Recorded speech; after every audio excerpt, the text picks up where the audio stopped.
Hi good morning.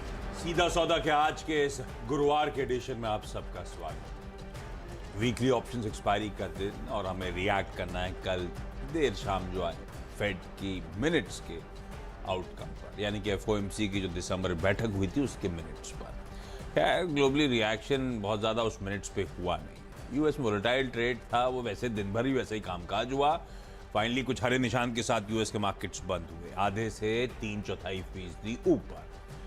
Asia बेहतर कामकाज कर रहा है, एसजीएक्स भी कह रहा है हम भी 1/4% के आसपास के उछाल के साथ एक्सपायरी के सेशन की शुरुआत करेंगे कल के उस तगड़े प्रेशर के बाद। कल आपको याद होगा अचानक वो प्रेशर माउंट हुआ था और फाइनली 1% का दबाव बनता हुआ नजर आया था। तो काफी सारे इंपॉर्टेंट लेवल जो थे वो ब्रीच हो रहे थे, निफ्टी बैंक का प्रेशर थोड़ा सा बढ़ रहा था, तो कल दिक्कत भरा सेशन था। पर उसके बाद आज थोड़ी सी एक टेम्पररी एटलीस्ट शुरुआत में रिलीफ रहेगी 1/4%।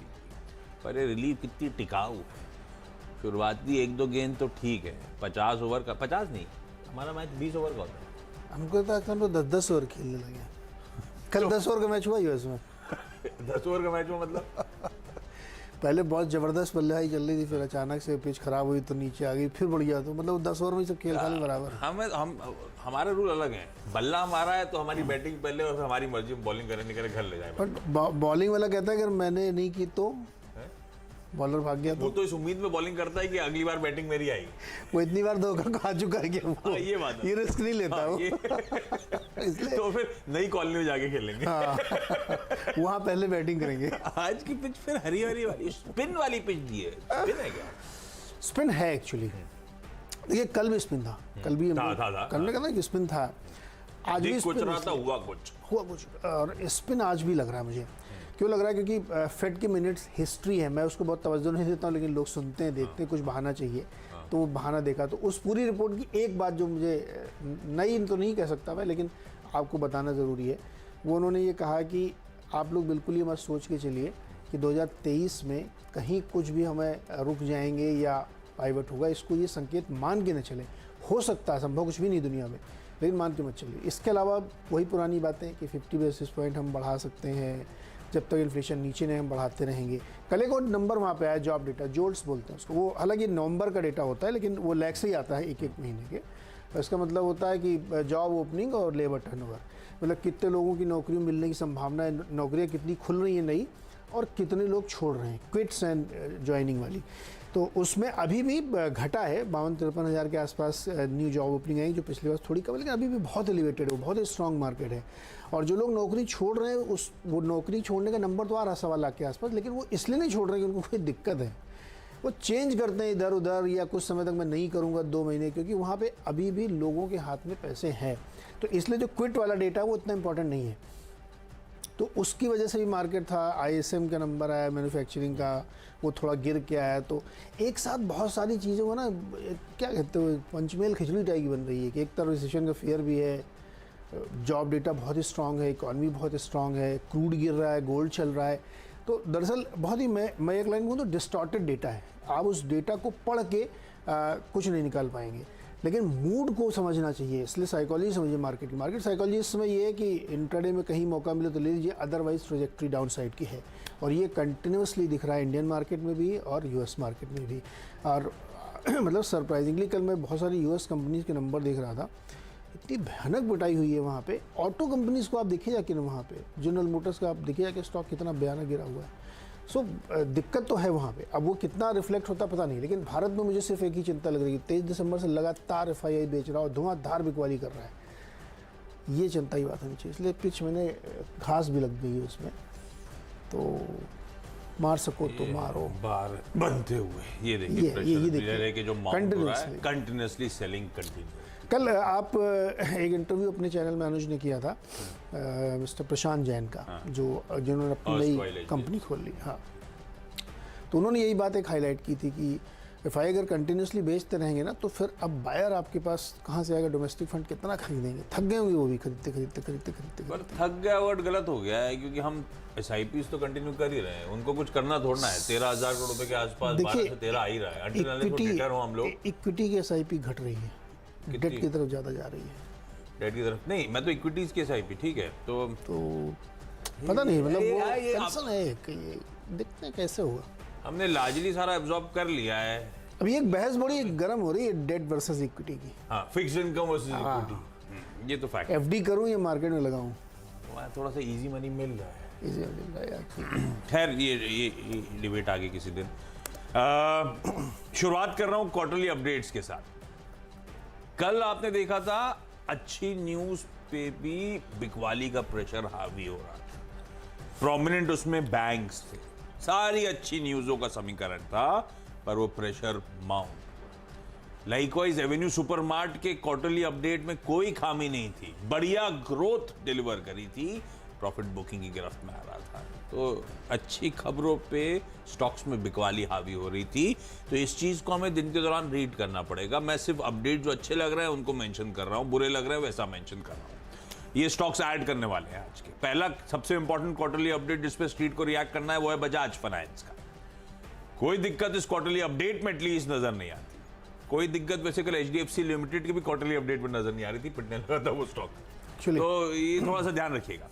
बजाज फाइनेंस के हर आंकड़ा कंपैरिजन में बढ़िया ग्रो करके दिखा रहा है। एसेट अंडर मैनेजमेंट 27% का जंप साल दर साल। डिपॉजिट बुक में 41% का इजाफा, 43,000 करोड़ रुपीस डिपॉजिट बुक पहुंचती हुई साल दर साल।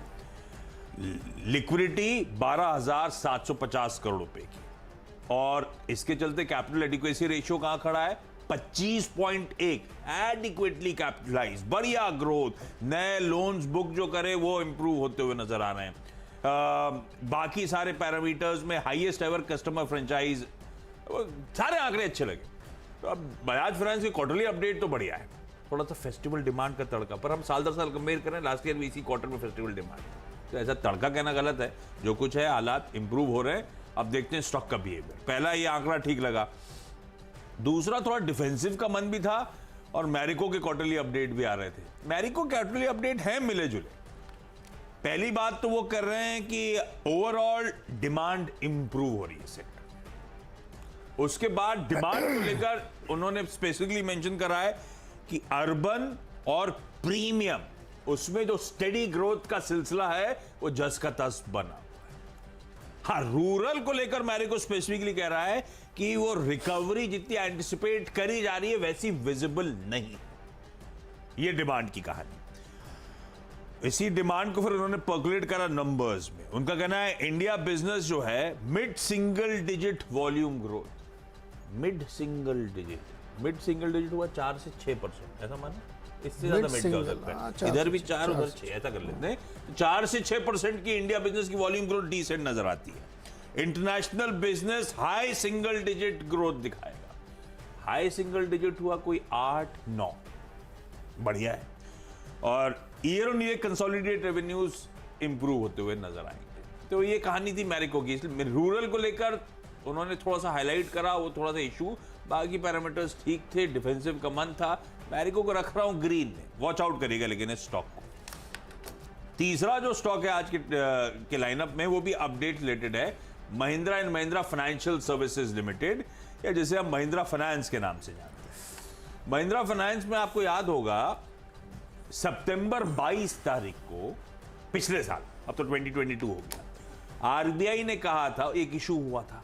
उसके बाद regulator reserve bank of India ने कहा था कि रिकवरी और रीपोजिशन एक्टिविटी जो आप करते हो उसके आउटसोर्सिंग अरेंजमेंट्स बंद करिए अगले फर्दर ऑर्डर्स तक। मतलब कि ये सारा काम जो थर्ड पार्टी का आउटसोर्स करा जाता था, एमएनएम फाइनेंशियल्स को खुद करना था। कल आरबीआई ने वो रिस्ट्रिक्शंस लिफ्ट कर दिए हैं इमीडिएट इफेक्ट से। तो ऐसा कुछ बदला नहीं है। और रिकवरी ऑपरेशन जब खुद कर रहे थे तब भी रिकवरी का वो मंथली आंकड़ा तो वैसे ही चल रहा था।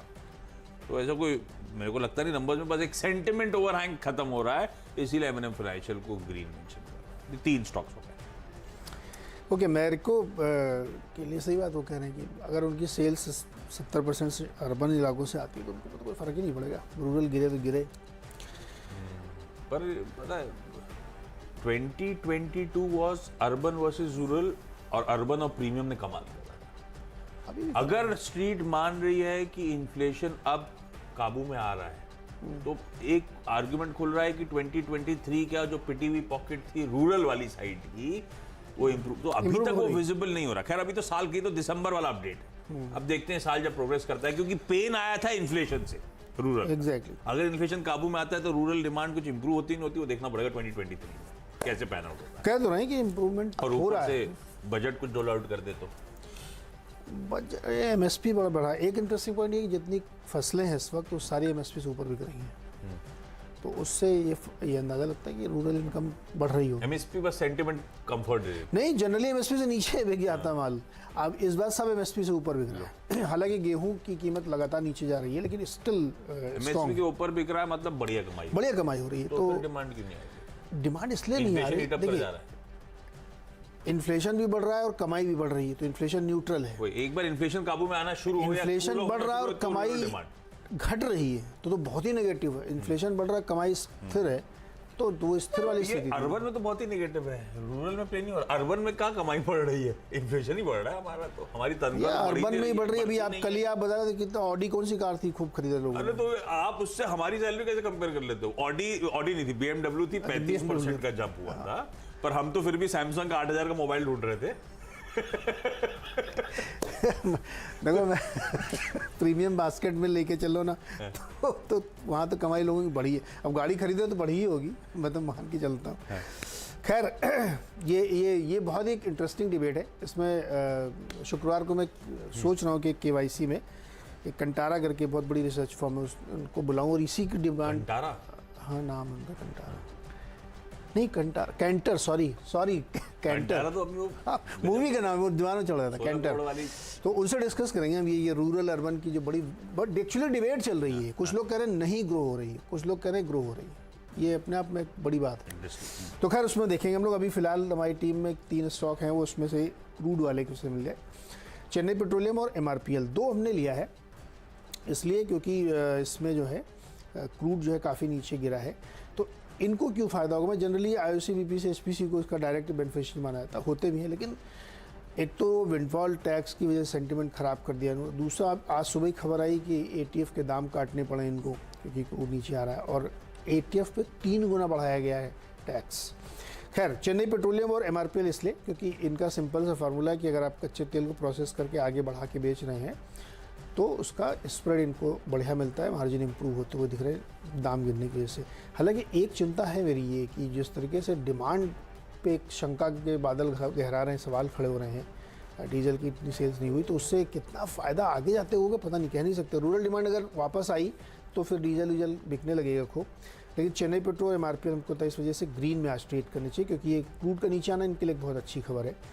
2 और बताता हूँ, स्पाइस जेट और इंटरग्लोब, क्योंकि ATF का दाम घटना इसलिए इनके लिए अच्छा। कल नेगेटिव हम लोग कह रहे थे जब परसों आई थी खबर ये विंडफॉल वाली, लेकिन अब वो उन्होंने घटा दिया। कितना कर दिया है? 1,17,000 से घटा के 1,08,000 कर दिया है। तो सेंटिमेंट पॉजिटिव है स्पाइस जेट और इंटरग्लोब के लिए, लेकिन ओवरऑल मूड अगर अच्छा नहीं रहेगा तो ये सब भी नहीं चलेंगे। डिपेंड कि ओवरऑल मूड मार्केट का ठीक रहेगा तो इस तरह की छोटी छोटी खबरें इनके लिए फ़ायदेमंद हो सकती हैं। आज से खूब वीकली फ्लाइट उड़ा रहे हैं गोवा इंटरनेशनल एयरपोर्ट, मोपा जो सेकंड एयरपोर्ट खुला है भैया, फ्लाइट तो 8 शहर जोड़ दिए आज से। फ्लाइट उड़ा रहे हैं, टिकट के दाम आपने अनुभव किया होगा, अच्छा खच लोग भरे हुए हैं, उसके बावजूद प्रॉफिट नहीं आता। अच्छा लास्ट टाइम जब ट्रैवल करा था तो मैंने एयर इंडिया के लिए ट्वीट करा, इस बार एयर इंडिया ने समय से पहले पहुंचा दिया, हाँ, खाना भी अच्छा खिलाया। क्या खिलाया? क्या खिलाया? क्या खिलाया छोड़ नहीं, अच्छा खाना मैंने भी खाया था, जब मुझे पता है। खाना भी ठीक था, समय से पहले पहुंचा भी दिया, और मुझे बहुत अच्छे लगे थे वो पायलट साहब। हाँ। वो पायलट जब आपसे इंटरेक्ट करता रहता है ना तो आपको मजा आता है। बीच बीच बताते रहते हैं कुछ। तो हाँ, वो पूरे टाइम भाई साहब ने इंटरेक्ट करा कि अब गोवा के ऊपर से जा रहे हैं, राइट साइड और लाइट जनरल गोवा है, आप देख लीजिए क्या ब्यूटीफुल बीचेस दिख रहे हैं, ये वो तो मालूम आते पूरे भाई साहब चलते रहे। वाह, गुड। अच्छा कहाँ भटक जाते हैं। कुछ लार्ज ट्रेड्स हुए थे, उन लार्ज ट्रेड्स पे मैं ग्रीन और रेड लेके चल रहा हूँ। सोमानी सिरामिक्स में कल लार्ज ट्रेड हुआ जिसमें PGIM India mutual fund 3,07,000 shares खरीद के ले 499 के भाव पे स्टॉक 483 के आसपास कूल ऑफ होके कल क्लोज हुआ। अब किसी ने पूछा था PGIM म्यूचुअल फंड का फुल फॉर्म क्या है? PGIM म्यूचुअल फंड ही है। दरअसल ये प्रूडेंशियल फाइनेंशियल जो USA का है उसका इंडिया आर्म जो म्यूचुअल फंड का, उसका नाम है पीजीआई इंडिया म्यूचुअल फंड। उसने कल 3,07,000 शेयर्स इस स्टॉक के खरीदे। इसको ग्रीन लेके चल रहा हूं। उनकी खरीद भी 499 की है। म्यूजिक ब्रॉडकास्ट, इसको रेड मेंशन कर रहा हूं क्योंकि मिराबिलिस इन्वेस्टमेंट ट्रस्ट ने कल 20,22,500 शेयर्स बेच दिए। मिराबिलिस क्या है? मिराबिलिस जो है वो इन्फोसिस के को-फाउंडर्स में के दिनेश साहब थे, है ना। के दिनेश साहब का जो फैमिली ऑफिस है, ये उनका फंड है मिराबिलिस, जिसने कल माल छोड़ा है, रेड रखा है इसको। किसने खरीदा ये भी क्वेश्चन हो सकता है। अब ये मेरे पास डिटेल नहीं है। स्टॉक तो कल 4-5% ऊपर ही बंद हुआ। हाँ, जाते जाते जब फाइनली सेशन के क्लोज में ट्रेड हुआ था तो थोड़ा सा कूल ऑफ हुआ। बीएफ इन्वेस्टमेंट्स रेड लेके चल रहा हूं। आ गई बोर्ड मीट का आउटकम। कल रात में मेरे ख्याल से 11 बजे के आसपास वो आउटकम आया।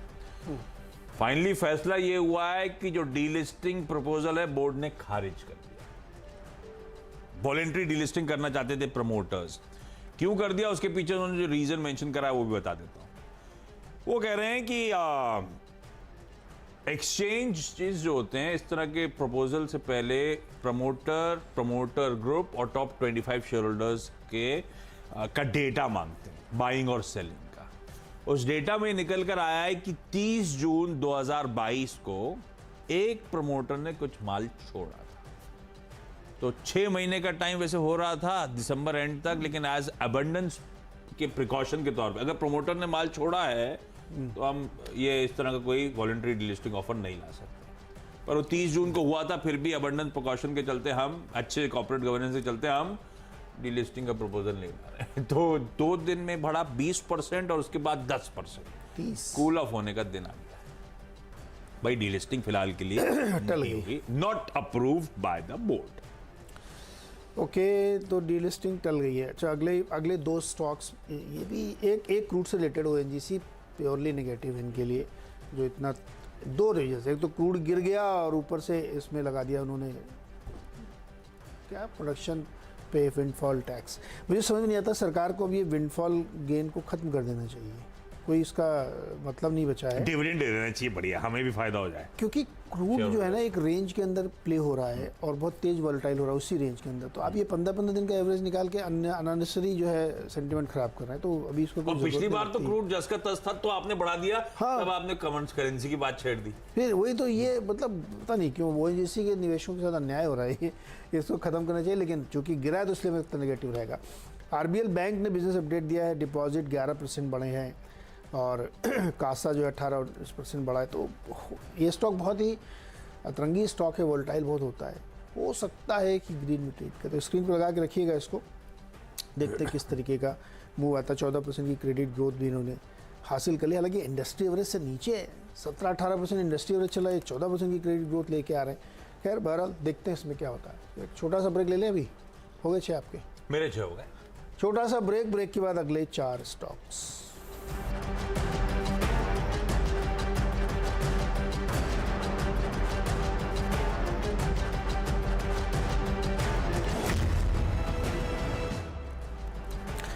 स्वागत है एक बार फिर से आपका। और 7th स्टॉक है आईआरबी इंफ्रा। स्टॉक स्प्लिट कर दिया इन्होंने, एक शेयर को 10 में तोड़ देंगे। अभी कितना का होगा, भाव दिखाइए जरा। 319 का है, पता जो भी जिस रिकॉर्डेड का प्राइस होगा उस हिसाब से 1:10 में ये टूट जाएगा। और कंपनी ने अभी हाल फिलहाल में 2 ट्रेंचेस में 500-600 करोड़ रुपए जुटाएं, जो अपनी सब्सिडरीज में डालेंगे, जो उनकी टोल रोड वाली कंपनीज हैं। तो अक्सर ऐसे कॉर्पोरेट एक्शन के बाद स्टॉक में एक मोमेंटम देखने को मिलता है। तो मुझे लगता है इस खबर की वजह से इसको ध्यान में रख सकते हैं। अगले 3 स्टॉक हैं नेस्ले, गोदरेज कंज्यूमर और ब्रिटानिया। ये हमने इसलिए के लिए, अभी हम लोग चर्चा जब कर रहे थे ना कि एफएमसीजी की डिमांड और रूरल अर्बन, तो उसमें अर्बन डिमांड जो है बढ़िया चल रही है और प्रीमियम वाली तो और बढ़िया चल रही है। रूरल में पिकअप के संकेत हैं और ये डिबेटेबल है, इसमें पता नहीं है, कुछ लोग कह रहे हैं कुछ लोग कह रहे नहीं है। तो उस झंझट में क्यों पड़ने का, सीधे अर्बन वाली डिमांड में आइए। तो ये तीनों कंपनियां जो हैं नेस्ले, गोदरेज और ब्रिटानिया, ये अर्बन में है और इनका मतलब 60 से लेकर के 70-80% तक का रेवेन्यू अर्बन से ही आता है। तो हमें लगता है कि जो चलती हुई गाड़ी है उसी को ध्यान रखना चाहिए। दूसरा एक चीज़ ध्यान रखिएगा, जो वीट के प्राइसेस हैं वो लगातार नीचे आ रहे हैं, उसमें थोड़ी सी नरमी देखने को मिल रही है। उसका फ़ायदा ब्रिटानिया जैसी कंपनियों को, नेस्ले जैसी कंपनियों को काफ़ी मिलता है। और केमिकल के दाम नीचे आने की वजह से गोदरेज कंज्यूमर फ़ायदा होता है, क्योंकि इनका एक हेयर डाई का बिजनेस बहुत बड़ा, जो कि कई सारे केमिकल से बनता है, तो इसमें ध्यान रखा जा सकता है अर्बन डिमांड की वजह से। अरे मेरे दाइए एक एक करके सारे स्टॉक स्क्रीन्स पे। SJVN था वो कल जब CCA का आउटकम आया, कैबिनेट CCA की जो बैठक हुई थी, उसमें SJVN के एक प्रोजेक्ट की फंडिंग को सरकार की तरफ से मंजूरी मिलती हुई। तो SJVN NHPC वैसे ही कुछ समय से बढ़िया स्वीट स्पॉट पे बने हुए हैं, इस स्टॉक को रखे रडार पे। तो SJVN पहला स्टॉक हो गया जो इन ग्रीन लेके चल रहा हूँ। अगला एक एरीज एग्रो ने अपडेट दिया था कि इनका जो फ्लैगशिप प्रोडक्ट है किमेलामीन, उसको BIS की तरफ, BIS मतलब ब्यूरो ऑफ इंडियन स्टैंडर्ड्स की तरफ से ISI मार्क, इंडिया का पहला ISI मार्क मिलता हुआ। तो एरीज एग्रो इन ग्रीन रख दिया है, क्योंकि फर्टिलाइजर वगैरह एग्रो थीम इन एडवांस में बजट से पहले बढ़िया मूव्स डिलीवर कर भी रही है। खैर, इससे उस खबर के दम पर मुथूट फाइनेंस को ग्रीन रखा है, बढ़िया क्वालिटी, बढ़िया पेडिग्री, और सोना जो है 7 साल के हाइस के आसपास बढ़िया तरीके से और कंसोलिडेट करता हुआ आपको नजर आएगा। मणप्पुरम ने तो बहुत ड्यूली रिस्पॉन्ड कर दिया है, मुथूट ने अभी भी ऑफ हाइस ट्रेड कर रहा है, तो मुझे लगता है मुथूट को रडार पे रखेंगे। और क्योंकि ग्लोबल कंसर्न्स के बीच में क्रूड करेक्ट हो रहा है, कल भी मेंशन करा था कच्चे तेल में करेक्शन के चलते ONGC, आज ऑयल इंडिया की बारी। मेरे ख्याल से जो दबाव अब धीरे धीरे बढ़ रहा है, क्योंकि क्रूड अब करेक्ट होते होते $78 के आसपास, कल था 80 के आसपास, 80 के ऊपर था क्लोजिंग के टाइम 3:30 बजे। तो मुझे लगता है शायद थोड़ा सा दबाव, अनवाइंडिंग थोड़ी सी और लिंगर करे, कंटिन्यू करे। 10 स्टॉक्स पूरे हो चुके हैं, क्विकली छोटा सा ब्रेक के उस पार टीम्स का एक क्विक रैप अप।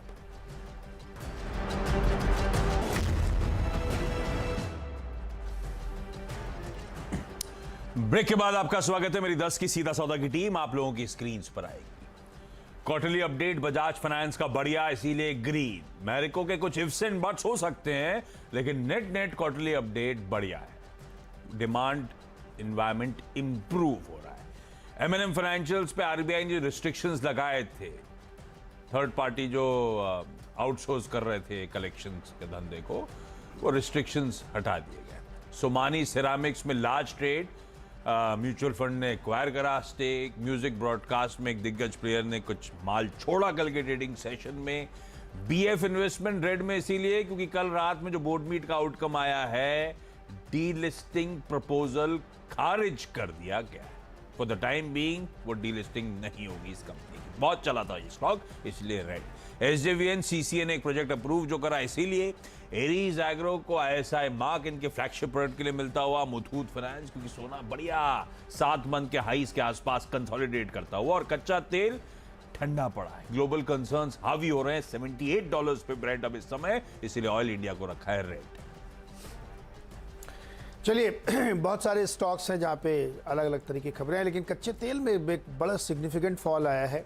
तो उसकी वजह से क्रूड से रिलेटेड कई सारे स्टॉक हैं, जैसे चेन्नई पेट्रोलियम, MRPL, इनको काफ़ी फ़ायदा होगा, उसमें स्प्रेड इनका बढ़ जाता है और एंड प्राइसिंग से इनको कोई खास फ़र्क नहीं पड़ता।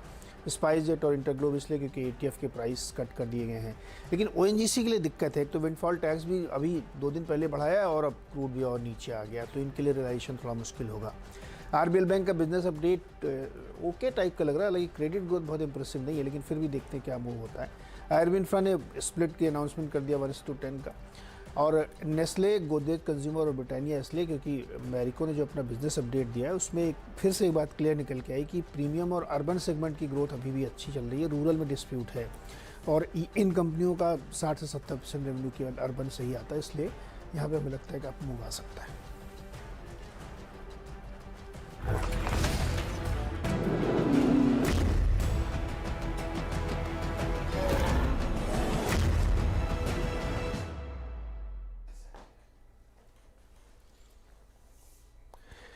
तो चलिए शुरुआत करते हैं अब मुनाफे की तैयारी की, और बहुत सारी खबरें US से और भारतीय बाज़ारों से भी, और एक फेड मिनट्स आया, उसको किस तरीके से डाइजेस्ट किया जाए। लेकिन कच्चा तेल एक बड़ा प्ले आज के लिए हो सकता है, लेकिन उसी के काउंटर में गोल्ड भी खड़ा हुआ है, तो इन दोनों को कैसे भारतीय बाजार लेते हैं। और तीसरा FIIs की जो लगातार बिकवाली है, क्या ये डाइजेस्टेड है, इन लाइन है, ये एक नई कहानी डेवलप हो रही है। इसी के मद्देनजर आज मुनाफे की तैयारी होगा।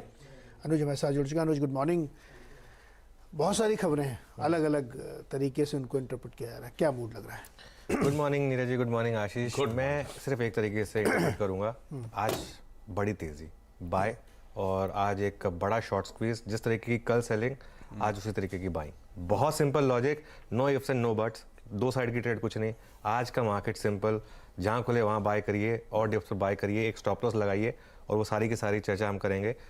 कोई मतलब और दूसरा थॉट मत लाइए, क्लैरिटी रखिए, अपनी ट्रेड को प्लान करिए, उस प्लान को एग्जीक्यूट करिए और बड़ा मुनाफा आज आपको बाजार देगा। 2023 की आज पहली एक्सपायरी है, ठीक है ना, वीकली एक्सपायरी 2023 की। और ये जो फेड के मिनट्स हैं, कल मार्केट किस लिए गिरा? कल मार्केट इसीलिए गिरा ना क्योंकि वो फेड के मिनट्स आने वाले थे, तो मार्केट पहले ही प्रिपेयर कर रहा था कि बहुत हॉकिश मिनट्स आएंगे।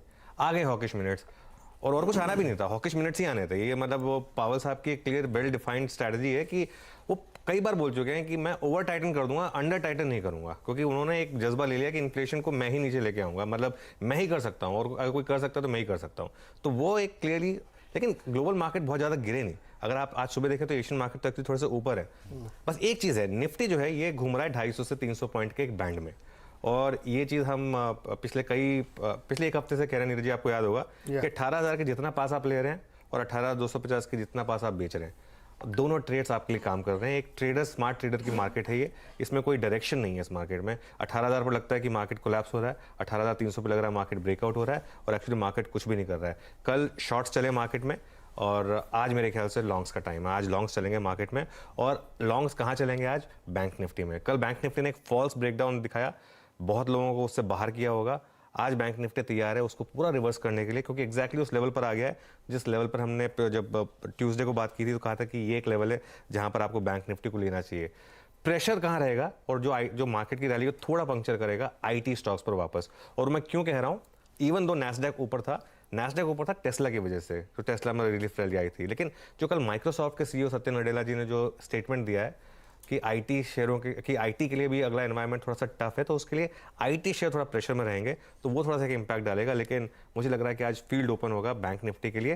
पहले 15 मिनट की वॉलेटिलिटी के बाद एक बार मार्केट वो थोड़ा हायर लेवल को अप्रोच करेगा, और जो कॉल राइटर्स के लेवल हैं उनको एक एक करके जब टेकआउट करना शुरू करेगा तो बड़ी रैली आएगी। ये एक मेरा व्यू है यहाँ पर। ब्यूटीफुल। तो अप फ्रंट वो ब्रॉड बड़ा व्यू सामने आता हुआ कि आज तो खरीदारी करने का दिन, अपने स्टॉप लॉसेस प्लेस करिए, तेजी का दिन बन सकता है। एक्सपायरी पहली है 2023 की, इसके डीपर रैशनल समझने की कोशिश होगी, कहां स्टॉप लॉस प्लेस करना है, किस तरह का ट्रैक्शन आएगा, निफ्टी बैंक की स्ट्रैटेजी क्या होगी, डिटेल में थ्रेडबेयर डिस्कस करेंगे। लेकिन शुरुआत आज के इस मुनाफे की तैयारी की कर ली जाए इस वक्त की टॉप हेडलाइंस के साथ।